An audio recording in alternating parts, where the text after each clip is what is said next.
Hey guys, what's up? Thanks for your interest in the video. I'm the Swing Trader, and today we're going to be going over some of the swing trading essentials. Now this video was designed to help you better understand what I'm up to as I trade the markets live every day on Twitch. Now first off, what the heck is swing trading anyways? Well, simply put, swing traders will hold on to their positions for a few days up to a few weeks, whereas day traders will hold on for seconds, minutes, or hours, and position traders or long-term traders who will hold on to their positions for months or years. Now this means that true day traders will have 100% of their portfolio sitting in cash overnight, while swing traders and position traders will have a percentage in the market overnight. Now, why do I swing trade? That's a terrific question. I'm glad you asked it. Well, the first reason is that it's the least stressful way of trading the market because I've got 15 to 30 minutes to decide what to do. With day trading, sometimes you have seconds. Number two, there's no need for me to stare at my computer all day long. 1 hour in the morning, 1 hour before the close is basically all the time I need to spend looking at charts.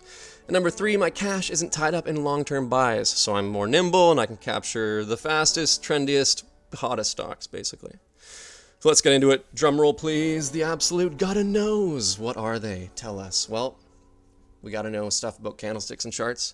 Gotta know a little bit about resistance and support, which tells us more about our patterns that we must know, which shows us where our breakouts are and where we should be buying. But then we really need to know how to size our positions to minimize risk and maximize profits. Number one, let's jump into it. Candlesticks. There are two types of candlesticks to know. Those are bullish candles, which are green, and bearish candles, which are red. Now, each candle represents the total price movement of a particular stock over a specified period of time. Now, you can set the candles to represent 1 minute, 2 minute, 10 minute, 10 days, whatever you want.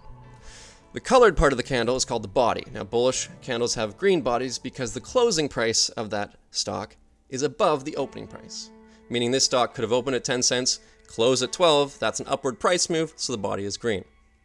The wick is the line above and below the body, and that represents the highest and lowest price the stock traded at within the time span of that candle. Say 13 cents at the high and 9 cents at the low, in this example. Now, bearish candles are the opposite, as their closing price is below the opening price, meaning the stock may have opened at 12 cents and then closed at 10.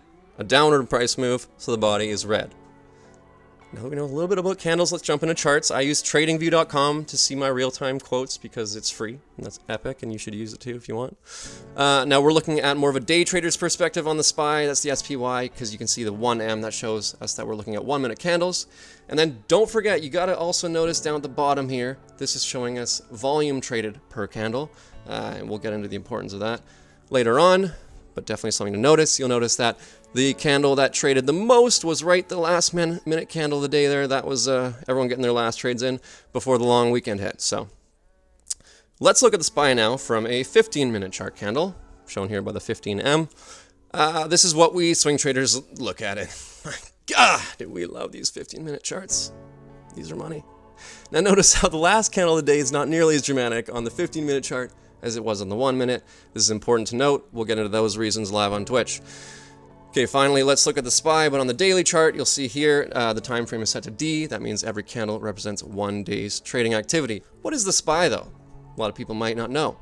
The SPY is a fund that tracks the S&P 500, so it's basically a good place to check out the overall trend, namely to see if money is flooding into and driving prices up, or flooding out and driving prices down in the markets. Great, now that we know a little bit more about candlesticks and charts and the SPY, let's move on to resistance and support. How do we determine it? Well, it's super simple. Grab a pencil, put it on your screen and draw a line right across the tops of the candlesticks, and then grab the pencil, same pencil, and put a line right across the bottom of the candlesticks. What? Drawing lines is so much fun.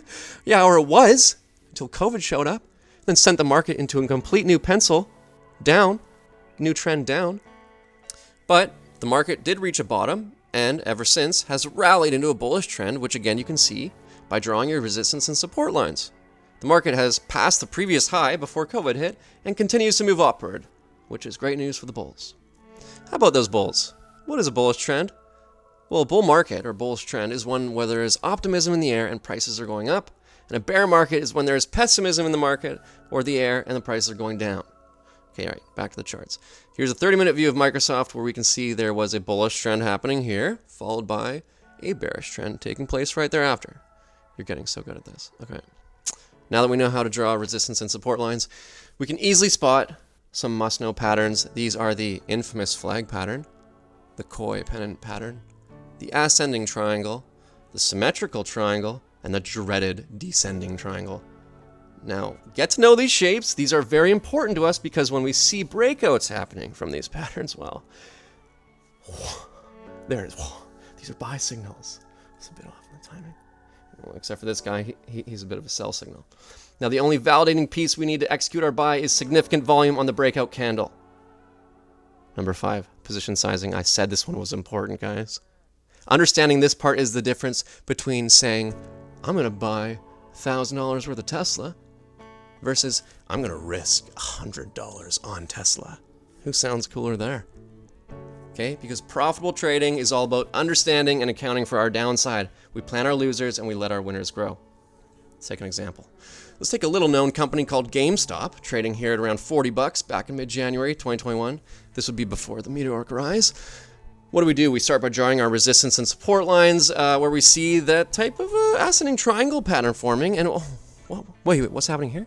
A breakout candle out of the pattern, which is supported, by high volume?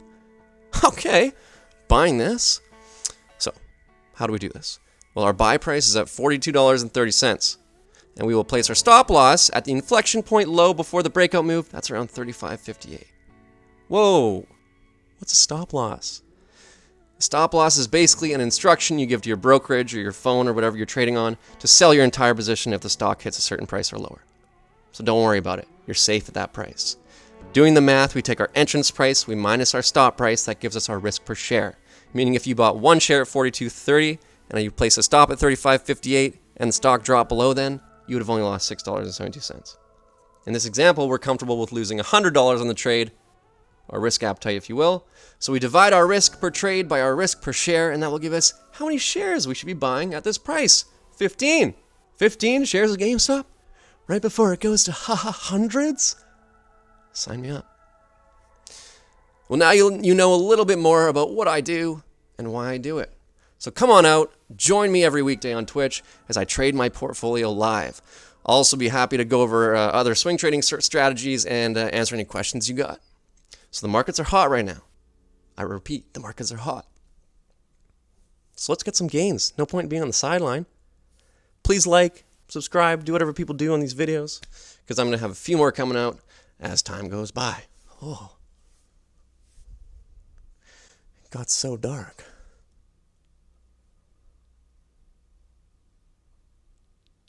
See you on Twitch.